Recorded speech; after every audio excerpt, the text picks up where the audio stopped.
Salam Bapak Ibu semua yang terkasih. Hari ini hari Jumat tanggal 6 Februari 2026.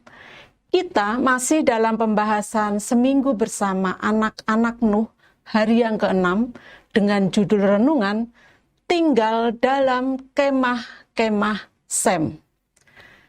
Firman Tuhan kami ambil dari kitab Kejadian pasal yang ke-9 ayat yang ke-27. Demikian bunyi firman Tuhan. Allah meluaskan kiranya tempat kediaman Yafet, dan hendaklah ia tinggal dalam kemah-kemah Sem, tetapi hendaklah Kanaan menjadi hamba baginya. Kalimat hendaklah ia tinggal dalam kemah-kemah Sem masih ada kaitannya dengan kalimat Allah meluaskan kiranya tempat kediaman Yafet. Artinya bahwa tinggal di dalam kemah-kemah Sem terjadi karena adanya perluasan. Kalimat yang puitis ini harus dipahami dari berbagai sisi, yaitu pertama, sisi nubuatan. Berkat untuk Yafet ini adalah nubuatan. Yafet tidak langsung menerima berkat yang diucapkan Nuh untuk dirinya. Kalau untuk kebutuhan tempat tinggal, Yafet tidak memerlukan tempat yang sangat luas. Tetapi di sini dikatakan sampai tinggal dalam kemah-kemah Sem, yang tentu saja menunjuk pada tempat yang sangat luas. Hal ini akan digenapi oleh keturunan Yafet yang jumlahnya sangat banyak. Yang kedua, sisi geopolitik. Karena ini berupa nubuatan, maka ini bisa menunjuk pada orang-orang Media yang menaklukkan Asia, yang di dalamnya terdapat tempat tinggal keturunan Sem. Juga menunjuk pada Yunani dan Romawi yang memerintah atas tanah keturunan Sem dalam perjalanan sejarah yang berkelanjutan.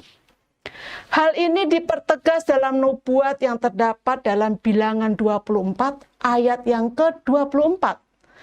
Tetapi kapal-kapal akan datang dari pantai orang Kitim. Mereka akan menindas Asyur dan menindas Heber. Lalu ia pun juga akan sampai kepada kebinasaan.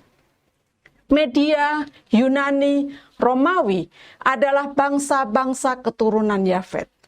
Demikian juga dengan orang Kitim yang menurut Kejadian 10 ayat yang keempat adalah keturunan Yafet.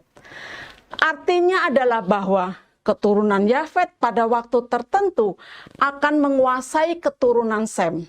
Demikian yang dimaksud dengan tinggal dalam kemah-kemah Sem. Yang ketiga, sisi rohani. Ini adalah penafsiran yang lebih umum saat ini, yang menunjukkan bahwa keturunan Yafet pada akhirnya akan menerima berkat dan ajaran rohani yang diwariskan melalui garis keturunan Sem, yaitu Injil Yesus Kristus. Ungkapan ini secara luas ditafsirkan oleh para teolog bahwa keturunan Yafet yang dikenal sebagai bangsa-bangsa non-Yahudi pada akhirnya akan menikmati berkat-berkat rohani yang sama dengan keturunan Sem, yaitu bangsa Israel. Roma 11 ayat yang ke-24 berkata, sebab jika kamu telah dipotong sebagai cabang dari pohon zaitun liar dan bertentangan dengan keadaanmu itu, kamu telah dicangkokkan pada pohon zaitun sejati. Terlebih lagi mereka ini yang menurut asal mereka akan dicangkokkan pada pohon zaitun mereka sendiri. Mungkin kita tidak tahu secara persis dari garis keturunan siapakah kita.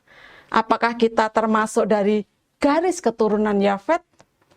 Sekalipun kita tidak tahu persis, kita harus bersyukur Sebab secara rohani kita juga tinggal dalam kemah-kemah Sem, yaitu bahwa kita juga menerima berkat rohani seperti yang diterima oleh keturunan Sem. Akan jauh lebih berguna jika kita juga membagikan berkat rohani itu kepada siapapun yang belum menerimanya.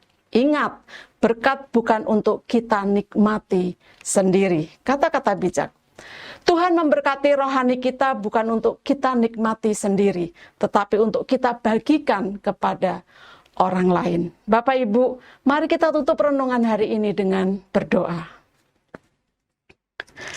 Tuhan, aku bersyukur karena menerima berkat Sem.